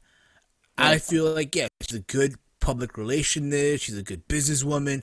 But I don't think she has the knowledge of pro wrestling. You know what I mean? Should have got a little more educated on the wrestling business and how it works before trying to get into it. It's like right now in culinary school. Right now we're learning the business side of operating a restaurant. Because, yeah, it's cute, to be in the kitchen and cooking and all of that. The girls like it. The girls get wet, if you get what I'm saying, right? Yeah. But My cooking videos, bro. what happened? You see my cooking videos? You know how many girls... Yeah, but one advice, though, Jeff, when you did the wonton soup, just a little critique I would have given. What you should have put it in the soup is put some scallions, dude. I know. Cut some scallions up a little bit. Cut some scallion. Put some little green. Maybe some pasta in there, and bam. Well, I mean, wonton soup is actually just a simple soup. I know that too, but I mean, again, it's a YouTube video. You want to ooh the people, ooh. You know what I mean? And they even displayed the picture, maybe a chopstick. And by the way, I heard that you're auditioning for Tough Enough, dude. Yeah, I actually sent in the video. You are, I believe, the ninja dude, right? The ninja warrior. The stainless steel ninja. Say that again. The stainless steel ninja. The stainless steel ninja. It's kind of a joke, because you know how I've done those sword reviews. Yeah. And a lot of the swords I've reviewed were stainless steel. I hear you. So a friend of mine actually joked with me and called me the stainless steel ninja. And has WWE replied back, hey, thanks for auditioning, anything like that? Or? Yeah, they sent me the email and saying they would let me know if they decide to put my video on the Tough Enough website or not, which I highly doubt. But I just thought it'd be fun to do. Man, put it this way.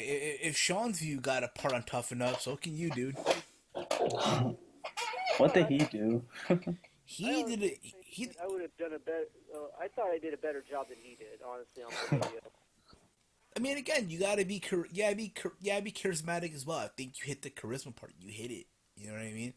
And laughable. Yeah, I thought I did too. I thought I was because I thought that was just I thought it was perfect the way I did it. It was I showed personality in it when I was oh, I am the stylist, Exactly, dude.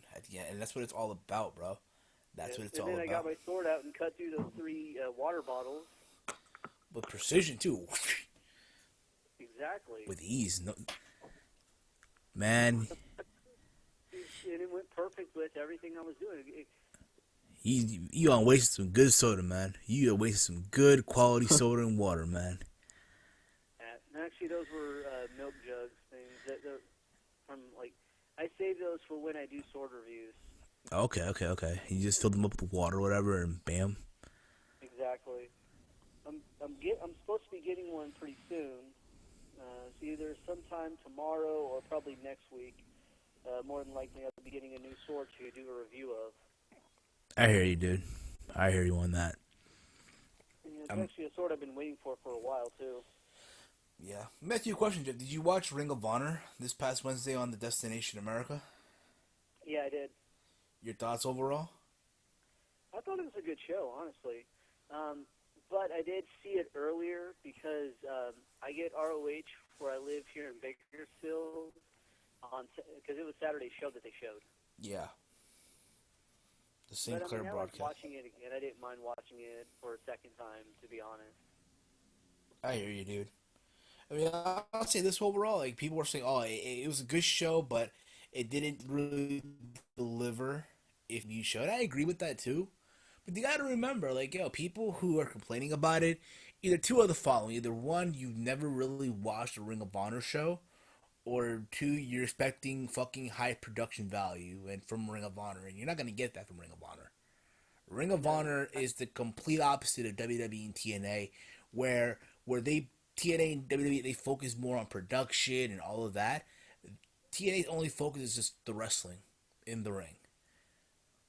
And to quote, Jamie Cornette, the fat fuck who's probably now eating humble pie after what he said about Kevin Owens years ago right now. To quote him, pro wrestling is entertainment on a low budget. But what was it? He actually did talk about Kevin Owens' debut on Raw.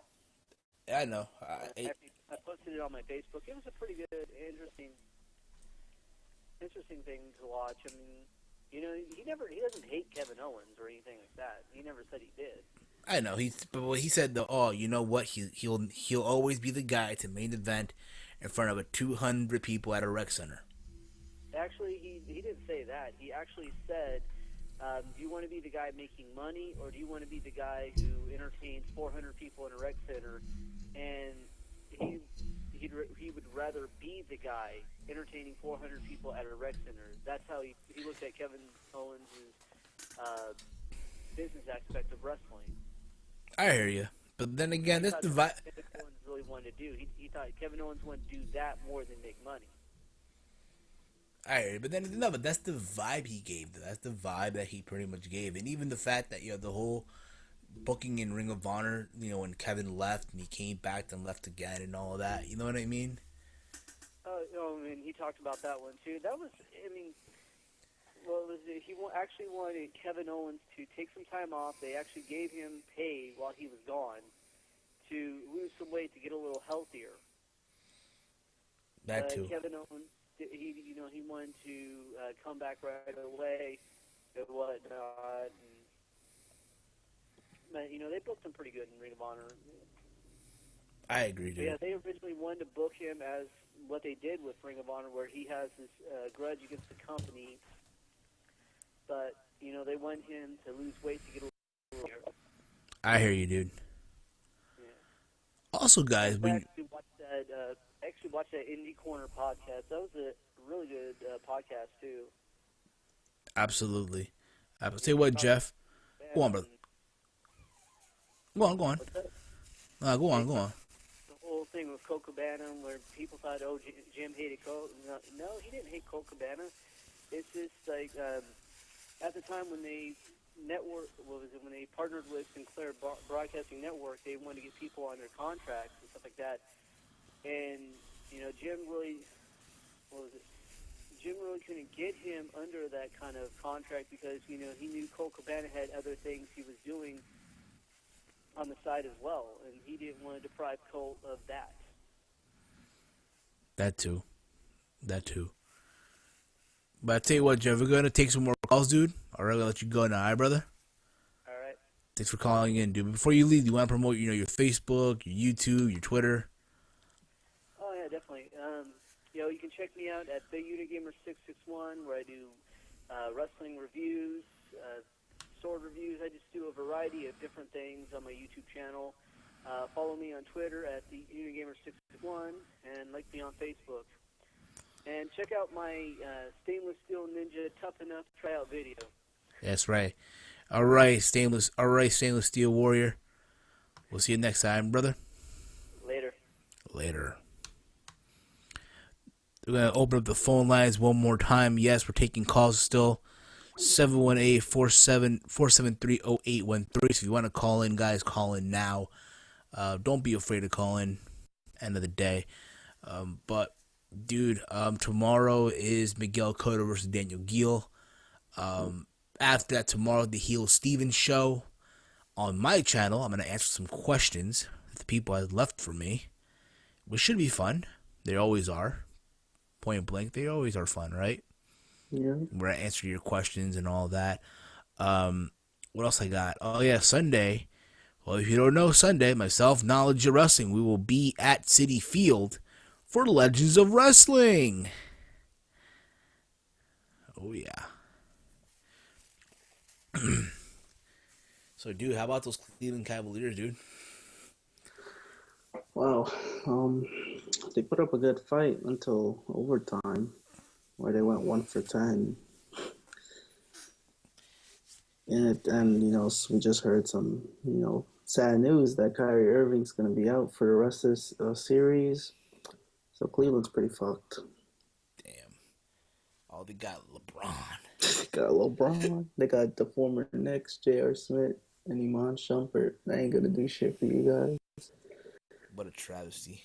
It's a sad day in America, guys. A sad day when the New York Knickerbockers. Yeah, it's going to be good to see the Warriors win, though. I think they deserve it. Steph Curry getting his first NBA title. It's going to be nice to see. He's going to be, I think I won't say he's going to be the face of the NBA soon once LeBron leaves, but he's definitely going to be one of the faces. Yeah, how long does LeBron have left? Like, is he about to retire or something or what? Nah, I think he still got something left. Like, he got a couple more years. Well, Kobe is the one who might retire. He's pretty much done, right? He is. Yeah, LeBron got a couple years left in him. I do believe so. I do think so as well. Got a couple years left in the tank, and I think he'll be successful. He already successful. What the fuck am I talking about, right? Yeah, they got 2 rings, 4 MVPs. Yep. 5 straight finals. Might be on a shitty Eastern Conference, but still impressive to go to 5 straight finals. Talk about Kobe, dude. Kobe? What about Kobe? 1 over Jordan, 24. 24. Yeah, you wish. Why is LeBron number 23? Good question, dude. Was he like number 6 or number 3 in Miami? Yeah, he was number 6 in Miami. Damn. Guys, if you want to call in, 718-473-0813, you call in. Dude, don't be afraid, people. Don't be afraid to call in. Be afraid. By the way, the Tampa Bay Lightning choked in the game 1-2 in hockey. Very sad to see, but the Blackhawks, they stole a win. CM Punk's happy about that. Stanley Cup, his team's in the final. I wish the Rangers were in the final, but they were 1 game away. But that's the story of the Rangers. I think that's the story of the New York Rangers, pretty much. They were literally 1 game away from facing the Blackhawks. Isn't that the story, though, of the Rangers every season, though? 1 game away, and they end up blowing it? Pretty much. Last season, they actually went to the final, so... What else is new, bro? But, yeah. I think the next New York team to win a title will be the Giants again, believe it or not. I don't trust the Knicks at all. The Rangers, they haven't won a title since 94. About Yankees... Maybe Yankees could do something. Oh, the other New York teams, I don't know what the Mets really. Eh. Brooklyn, no. Jets, hell no. It's just a sad day, in New York for sports. Oh, fuck. But Yankees are getting better again. So we'll see what happens with them. Yep. Still a long ass baseball season ahead. Of course, dude. Of course. But guys, again, you want to call in 718-473-0813. Call in live and we'll talk to you. And it's free. It's a win-win, guys. It's a fucking win-win. Remember that. It's a win-win. Yes, it is. So it seems like Rhino's going to feud with Finn Balor for a while. Oh, God. Because Rhino speared Finn Balor after their match. Why? Why, oh, why? God almighty. Why? Yeah, I don't know. But, yeah, it's crazy. The Vaudevillains came back on NXT. Repackaged or? Not the same. I don't know. They'll probably give them some storyline, hopefully. Oh, yeah, so what's it called? Tyson Kidd. Apparently, I think he broke a spinal cord in his back in a dark match against Samoa Joe via the Muscle Buster. He's gonna be gone for quite a few months. I feel bad for Cesaro, dude. Cesaro's fucked now. So, I mean, Ziggler has actually been wearing that Kid and Cesaro shirt. Yeah. Trying to promote them. Indeed. I'll tell you what, dude. I think it's better to just wrap it up now. All right. So we thank all of you for tuning in this week. All of you again for tuning in. Whether it be on here on the live stream, the playback, iTunes, Stitcher Radio, Spreaker. All right. Thank you for tuning in as always. Whether you commented, whether you called in, means a lot to us. If again, this Sunday, live from Citi Field in Met Stadium, Legends of Wrestling, myself and Knowledge Wrestling will be in attendance for this event. So if you see us, say hi to us. Don't be afraid. We're open to conversations and what have you. Again, it's all in a good time period, right? Exactly. You can follow the TeamHeal Podcast on Twitter at TeamHeal Podcast. Check out the TeamHeal Podcast Facebook page, facebook.com/GutCheckPodcast. And if you're new to the TeamHeal Podcast channel, hit the subscribe button. You can follow me on Twitter at HeelSteven. You can check out my YouTube channel, youtube.com/HeelSteven. And check out the Heel Steven store where I have shirts such as the No Farm Animal shirt,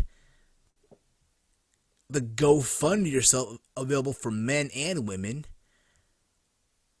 the Cry Smart Cry shirt also available for men all sizes, all different colors. So buy yourself a shirt today at the Heel Steven store. That's heelsteven.spreadshirt.com. Get yourself a shirt today. Kick, cuz. You can follow me on Twitter at HeyI'mWalter and subscribe to my YouTube channel, youtube.com/KnowledgeWrestling. And to quote our good friend the PW Outsider, remember guys, when life has you down, just remember, masturbation is key. We're out, guys. Good night. We'll see you all tomorrow for the Heel Steven show on my channel. Take care, everyone. Mise en place. Peace.